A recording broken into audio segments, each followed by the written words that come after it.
really fun. I had a blast. I hung out with Chris, and he took really good care of me, and actually paid very well, which I heard that they didn't pay as well in Texas as they do in LA. But they do not. But once in a while, you know, magic can happen. Yeah, they did. They took care of me. It was great. We had a great, wonderful. Yeah. Yeah. No. Have any of you considered doing independent workshop for helping young talents trying to get into business and stuff like that? I've been asked many times to teach and all that stuff. My problem is I'm just really too busy working to teach, which is a nice problem to have. But I don't know. One of these days I'll do it, I guess, because I just, you know, I think there's a lot of really talented, good people out there, but they kind of don't have the right information. If you know what I'm saying. So, and since I'm a director as well, I feel like I can really kind of help them get a foot up. But I'm just having a hard time finding the time to do all that. So, what about you? Same sort of thing. I used to do like Skype critiques, but now I'm working a lot more, and I just don't really, you know, I still encourage people. It's like, you know, just because you get my opinion of what you're doing on your demo, and we could do some script workouts and all that, that doesn't mean suddenly you're certified and you're a voice actor because you spent some time with me on Skype. You know, it's very important that you find and do a little research and Google some actual coaches that you can either work with you one-on-one or work in a class situation. I've been approached to help Tony on Adventures of Voice Acting, which Bang Zoom teaches an actual workshop where you get to dub scenes. And I think that's helpful for a lot of people, but you have to make it out to Los Angeles to do that in person. And sometimes it travels and goes to other cities, but that's like not a very common thing in New York City. Right, yeah. And I think the only anime that's really being done here is Pokemon. Yu-Gi-Oh, I think too. Voltron. Yeah, Voltron's a recent popular made by. Voltron Legendary Yeah. Defender. Yeah. Same guys who made Avatar and KORRA. Yes. Yeah, that's getting recently popular. Yeah, good. But I saw a lot of the season 1 on Netflix. They got some good stuff. To me, it's not saying a lot. To me, it's not saying a lot. They're doing that in LA now. Yeah. It's in LA. In fact, that's DreamWorks. I don't know with Netflix you could do it like anywhere. Like, so that's done in LA. Yeah, as far as I know, as LA talent. LA is pretty much the go-to state for voice actors. Well, for character-oriented stuff, games, cartoons, and all that. If you want to do commercials, radio, TV, any major city, New York, obviously. Any major city is going to have opportunity to fly that. But for something specific like character work, you're going to have to move to where the work is. Yeah, if you just want to be like a commercial voice-over guy, you can do that pretty much anywhere, you know, which is kind of nice with the technology. Now you can pretty much record anywhere and send your stuff in. You know, there's promos and trailers. Promos are basically like TV trailers, like on the next Walking Dead. You know, they have a guy or a gal and they'll contract them. That's right. I would love to do that stuff, but I don't have a demo for it. I don't know how to even get into that sort of. It's a very specific sort of thing. Yeah. When you did Joker, how did you think about differentiating it from what Mark Hamill did and what they did in the movies? I didn't think about Mark Hamill at all. Wow. At all. You know, to this day I've not heard Mark Hamill do the Joker. Oh, that's really? true. That's really true. A lot of people don't believe that, but that's true. I'm telling you, I've never heard him do the Joker, so I don't care. I mean, you don't go in and play a character and say, how does another actor do this character? You know, at least an actor does it. You go in and you play the character, and that's what I did. I didn't think about any of that stuff because, you know, why would I, really? You know, the thing that you guys have to understand about these characters, like the Joker and Batman, all these characters, these are iconic characters that are going to go on long after Mark and I are gone. There's going to be other actors playing these characters. And I know Mark's done them for a long time, and he's very well respected, and people love him, and I'm sure he does a great job. But the thing is, there's other actors doing different characters, and you're not going to try to play it like that other guy, you know? You're not going to go in and you know, audition for the role of James Bond and try to do it with a Sean Connery accent, because that's ridiculous. You're going to try to make that character your own, like all these actors who play James Bond since Sean Connery have done, try to make it their own character. And that's what you have to do. And I know everybody's got their favorites, and that's great. You know, I brought up James Bond. I'm a huge James Bond fan, and I love Sean Connery. He was my favorite James Bond, but I still enjoy these other actors playing the character. I think they do a nice job too. So I don't think any of them are sitting there thinking, how would Sean Connery do this part? You know, it's not the way, you don't play an actor playing a character. So I deliberately don't want to hear Mark's. Although I've heard that a lot of people say it's very similar. You're trying to sound like him, and which I think is very funny because I've never heard him do it. So whatever led us down that road, I guess we came to it from a similar place, you know. So that's all I have to say about that, and the fact that Mark's got $80 billion from Star Wars, and the other guy, you know, I got the same stuff when I replaced Billy Zane in Kingdom Hearts. You know, I got a lot of shitstorm from that too, and then as I went on, I got a lot of fans. A lot of people liked what I did, which is nice. And I got the same thing with the Joker. I mean, when I did it in Mortal Kombat versus DC Universe, I got a shitstorm of people giving me crap about it.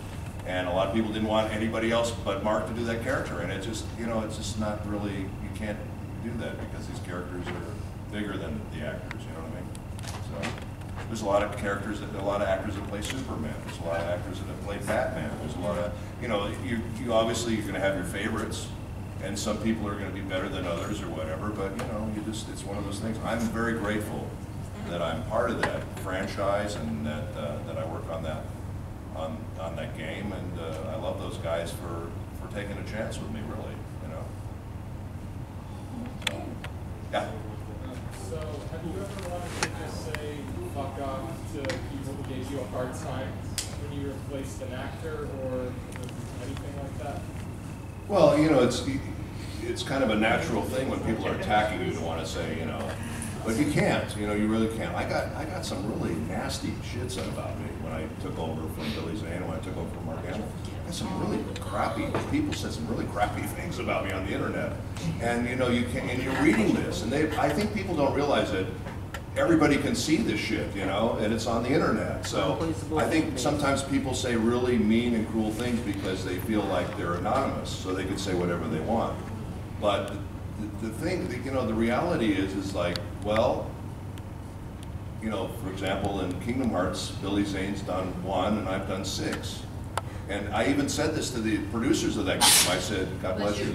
I said, why did you replace Billy Zane? I'm just curious, because a lot of the people really like him. I said, why? And they said to me, I mean, they didn't go into particulars and tell me what happened. I don't know if he wanted more money or they didn't want him. I don't really know what the bottom line on that one was, but they basically said, you know, Richard, he's done 1, you've done 6, so obviously we like you better. So that made me feel good. You know, at least the producers like me, you know. So, you know, I'd rather have the producers like me than the fans, to tell you the truth, because they're the ones hiring me and paying me. So, you know, as long as they like me, I'm happy, you know. Yeah, I want to throw in here that if people are critical of a performance, you got to remember that actor they did what their job was to do. You know, the client and the director, they signed off on that final performance that you hear. So, you know, when you crap all over someone's performance, it's like, hey, I did my job. You know, yeah. If they wanted me to say, hey, we want you to sound like so and so, or if they direct us like, don't sound anything like the previous actor, that's what we have to do. Otherwise we don't keep working. Yeah, and I resist that. Thankfully, that was not a direction they gave me. They did not say, try to sound like so-and-so. Now, I also co-directed Arkham Origins, and Troy Baker played the Joker in that. And in that game, they wanted him to sound like Mark, because it's a prequel, and he grows up to become Mark's Joker. And they recast Batman with Roger Craig Smith, because he was a younger version, and he grows up to become that Batman.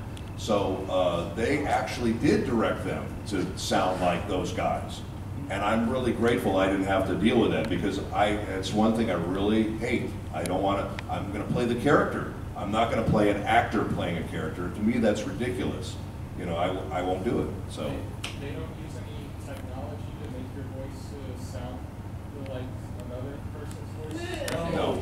That would be auto-tune. No, they don't do that. Yeah, that would be auto-tune. They can pitch it up or they can pitch it down. I mean, they can do stuff to your voice, but not to make you sound like somebody else. Unless you're trying to sound like somebody else. There's filters to make you sound like a demon or an alien or whatever, but yeah. You know, I just did a movie, an animated movie where I do JFK and I do his voice, and then you're trying to sound like that guy because that's who you're playing, you know. But I'm not playing William Devane playing JFK. You know, I'm doing JFK, so it's it's just one of those weird things. Yeah. Hi, this is a question for both of you. It's for my friend, she's 2 track dance. So, she's really interested in being a voice actress, and she wanted to know if there's any advice. I'm so sorry. Go on. I'm so sorry. She wants to know if you have any advice, or maybe like something that might like help her go and become like maybe the first steps of being a voice actress, if possible. Do you have naked pictures? Oh no. No, she doesn't. No, you don't need. I'm just. You guys weren't here before. I'm taking it. Oh Right? no, we just came in between. Okay. Well, we kind of covered all that, but I'll give you the quick rundown, and then Kyle will give you his quick rundown. Just become the best actor you can be, and study and read out loud every day, because what we do in games and anime is basically you never see the script till you go in the booth. So you have to be really proficient at cold reading. You have to make that cold reading sound like a performance and bring it alive. And that's a tough skill for a lot of actors. We have, I direct a lot of stuff, and I have celebrities come in, people that have been on TV for years and years and years, and they can't do that. And they really suck at voice acting, But because they're a name, the client wants them. So, you kind of have to work with them and try to get them to do it. But it's very tough. And unless you're a big TV or film star, and you want to start out and do voice work, you got to be really, really good and proficient at it. So that would be my advice to you. I can think of, do you live here locally? Yeah. Okay, there's a place I can think of called Edge Studios, and they teach a bunch of voiceover specific classes, so you may want to Google them. Edge? And look them up. Edge Studios? Yeah. Thank you so much. Yeah, sure. And then bring the naked pictures.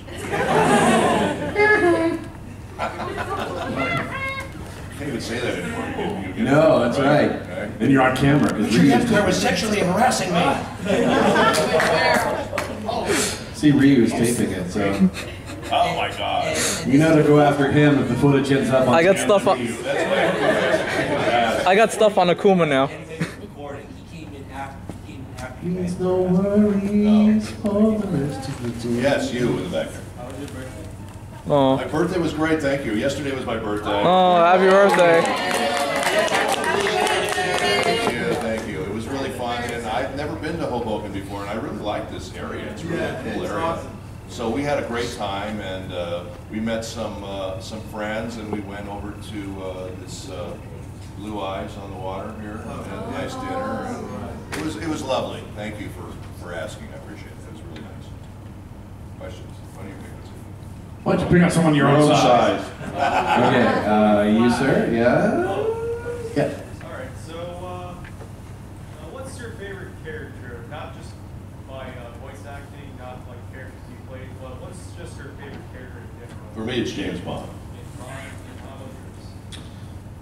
I'm just going towards animated stuff, Bugs Bunny. That's really kind of what made me want to do it. Can I what? Just say, hey, what's up, Doc?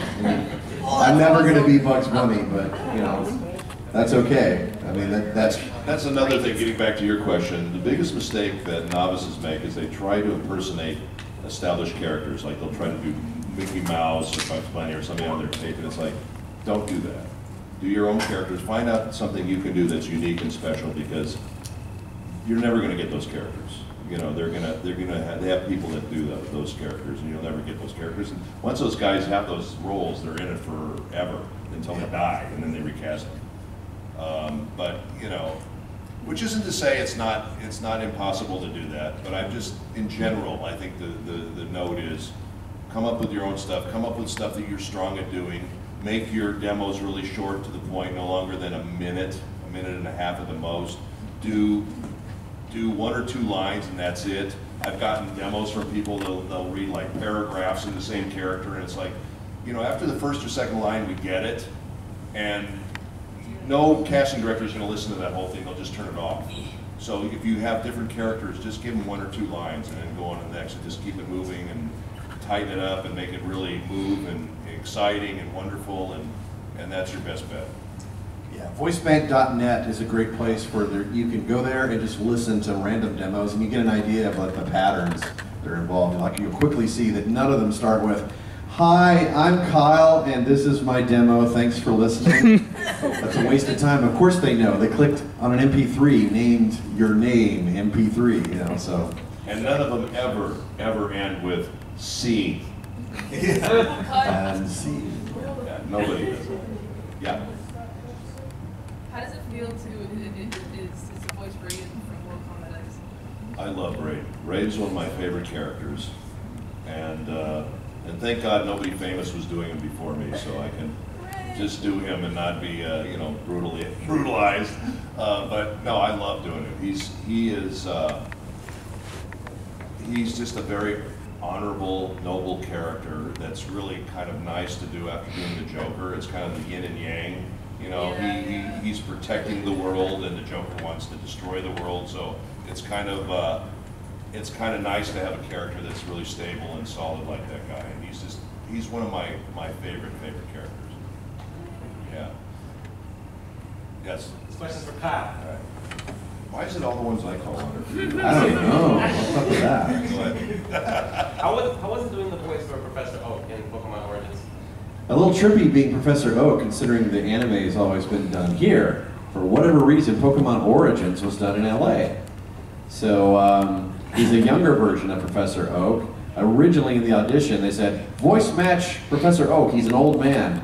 So I tried to voice match, I tried to do an impression. And then I get cast, and I show up at the session, and even the director goes, "Wow, he's not old. Okay, well, just use your own voice." Like, okay. So that was a little trippy. I just used my own voice. Like, "Are you a boy or a girl?" What? Isn't that weird when you get cast doing a certain voice, and then you show up at the job, and they say you get the job from your audition, and then you show up at the job, and they completely change it, and then you're going, "Well, isn't this why you cast me?" Yeah. Same with Ash Ketchum, because it's a boy or a girl team. Oh, the voice of Ash for Pokemon. Oh, okay, yeah. I was gonna say that question sounds like, is it from Pokemon, or are you at an anime con? Are you a boy or a girl? His cosplay, you can't tell. There's a lot of girls dressed up as dudes. There's a lot of crossplay going on, and it's So we're genderless. and genderless. They're gender fluid. Of the characters, like Steve Yeah. Not to mention some guys can pull off cross-dressing as a girl like you do. Some dudes can pull it off. They've got This guy just fantastic said no one legs. can pull off cross-dressing like you can. Like me? Oh my god, yes! Wow, I'm gonna have to shave for that guy. I'm sorry, Kyle, I don't see it. You don't think I could be a good Fujiko? No. Good Lord, no. Good lord. Back. What do you consider being like harder on your voice? Voice acting for anime or voice acting for video games? What could be harder, voice acting for games or anime? Well, if they both require screaming, then Usually the games are a little tougher because they're, you know, most of, especially fighting games, you're just really, you know, screaming your balls off, you know, the whole time. So. yeah, unless you have conversation first, then they'll record the dialogue first and save all your fight reactions and death screams for the end. For example, Like a flamethrower. I think Gohan. But, you know, it depends, you know, like we were talking about JoJo, I mean, he does a lot of screaming too, so. It just depends, you know, it depends on the show and the style and everything. Speaking on the topic of JoJo, since you play as old Joseph, how does it feel to have your daughter married to a very angry this person that's not even there for his own son? How does it feel to have my daughter married to an Asian guy? Is that what you said?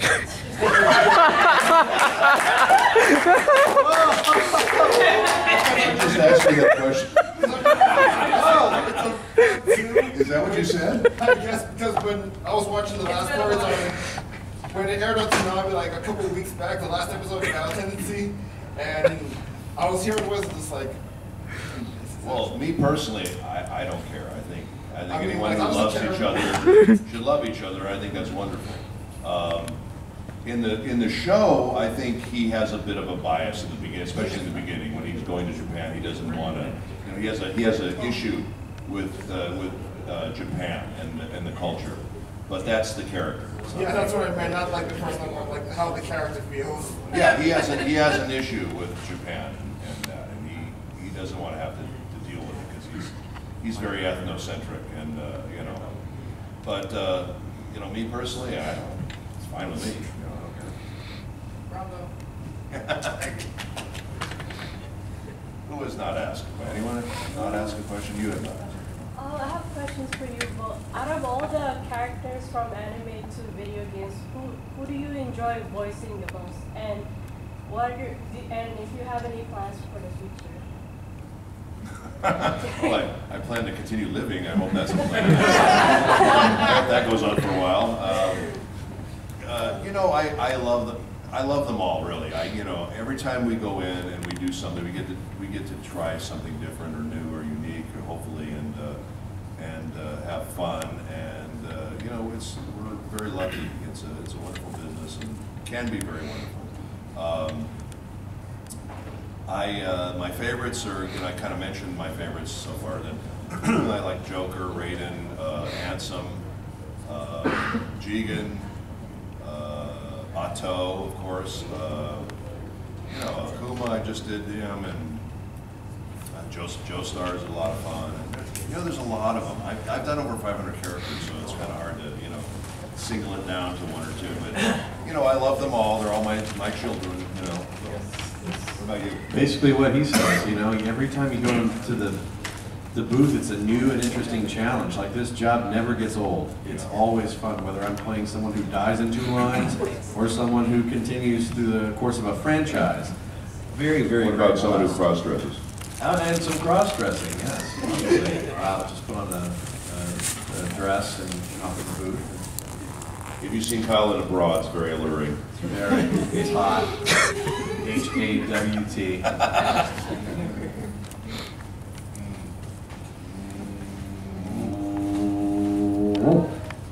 Like video games, what's your favorite battle grunt or like yell that you guys do? And like, could you give an example? My favorite battle grunt?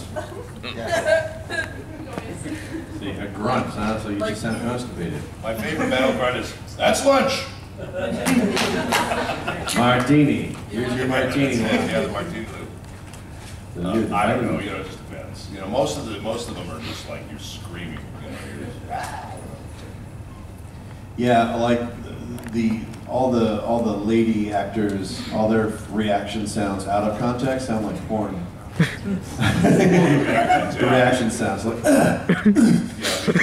We've had some bad engineers, you know, compile. Very bad. Yeah, compile.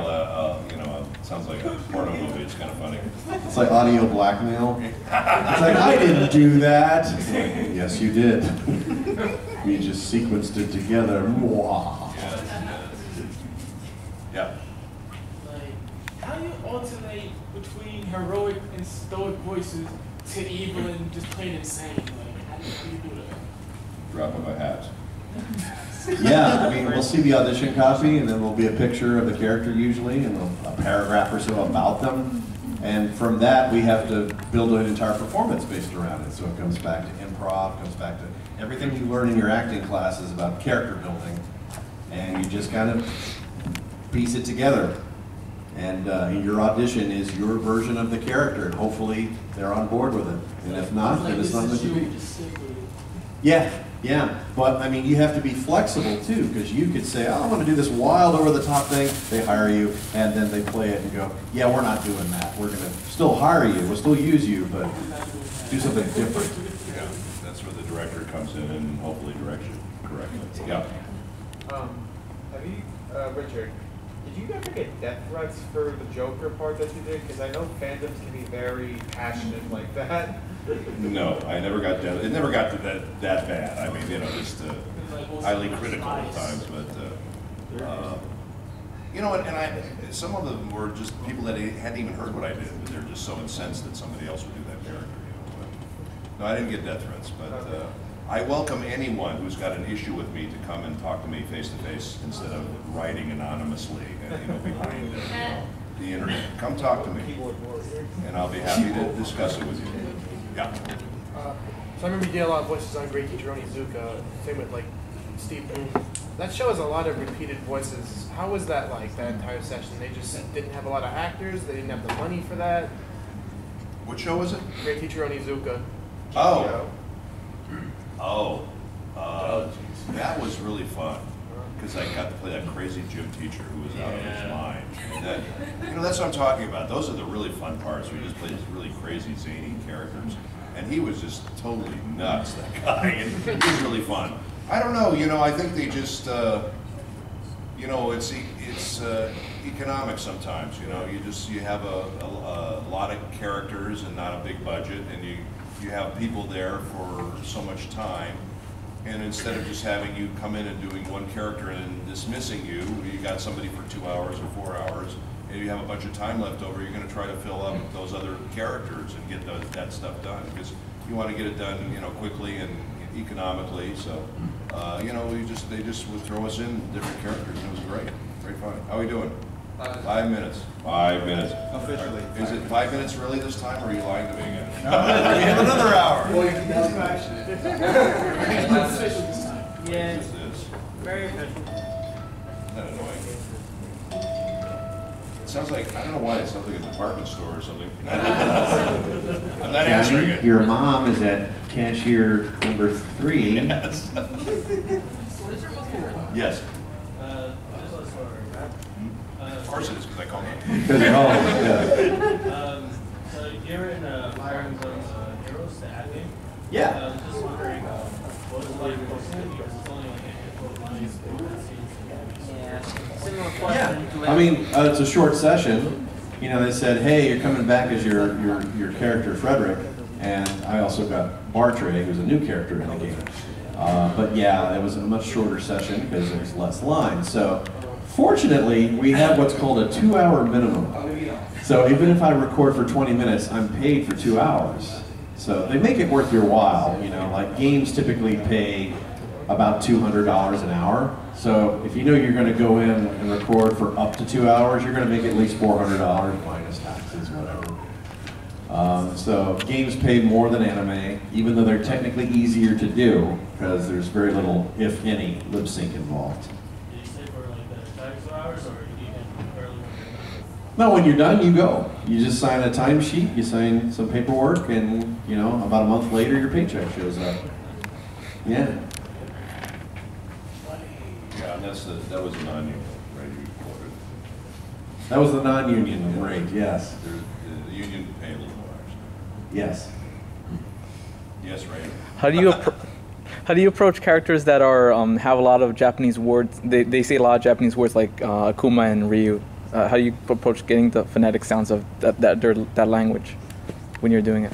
Well, as I said earlier, I guess before you got here, I have a really hard time with the Japanese name because there's a lot of subtlety to the Japanese language, and they can hear it, but I can't because I'm not used to hearing it.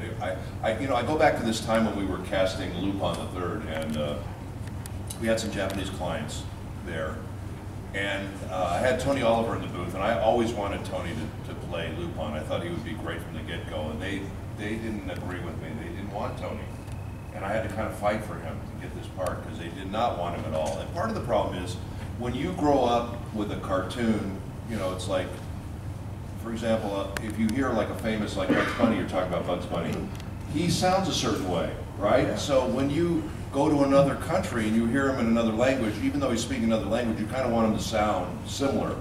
And I think that was the problem with this. They wanted him to sound like the original guy sounded more like him because that's what they were used to. But the thing was that when they first brought Lupin to us, nobody had really seen it over here, so it was kind of an open field, I think. But they grew up with it, so they wanted to have some similarity. But it was funny because Tony would be in the booth, and they would say to me, you know, he'd do a line, and they would go, no, bigger, bigger. And I'd say, Tony, they wanted bigger, and he would do the line, bigger. And they go, no, no, no, bigger, bigger. And I said, Tony, bigger. And he would do the line, and it'd be even bigger. And they go, no, no, no, like this, and they would play the tape of the original guy. Now, I don't mean to offend anyone, but to my ear, I couldn't decipher. It sounded really flat to me. It just sounded like, it was like just really flat, and there was no, but there's a lot of subtlety in Japanese. So I'd say, okay, do it like that, and then he would do it like that, and he'd do really flat, do it really flat like that. And they go, no, no, no, bigger. And I said, Tony, they want it bigger. And he'd go, bigger. And then, no, they want it bigger again. And they go, keep doing this all day long. And they go, no, like this. And they play the thing again. And it's like, it didn't help at all because it's a completely different language. There's subtleties in it. And they were falling on the floor laughing their butts off, with this thing. They play this thing, and they would be laughing their butts off. And it was just kind of funny because it just shows you what, there's such a difference between the two languages. And I'm having that problem right now. I'm directing a thing called Monchichi for this French company. And originally they said to us they wanted very natural sounding. Well, we did it all really natural. They kept sending the tracks back. They're going, no, no, no. And because in French, there's a musicality to the language. We don't have that in English. And so what I decided to do was I just told my actors, just make it big, just go over the top with it. And they're overacting their butts off now, and now the French love it. So, because they're just hearing all of this inflection and music now and the thing, so they like it now. So it's a lot of it is just kind of where you're coming from. But the thing is that all these guys need to remember is that you're doing it for an English-speaking market, so you should really kind of tailor-make it for the people that are going to be watching it, not for the people that used to watch it in the other language, you know what I mean? So, I don't know if that answered your question. Yeah, but like when... So long ago, I forgot what the question was. Like when you have Ryu and Akuma that they have, their special moves are in Japanese. Like, yes. Do you listen to Japanese language, try to... Yes. Okay.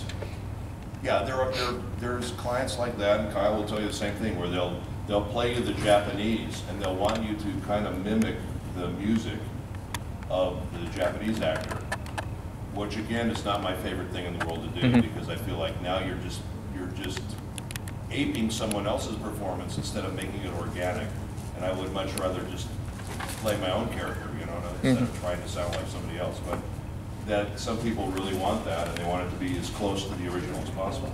Yeah. Well, we got the sign from a couple of staffers that it is the top of the hour, so... Okay. All right, so we're done. Thank you, guys. Richard, come back at 1:30. We'll sign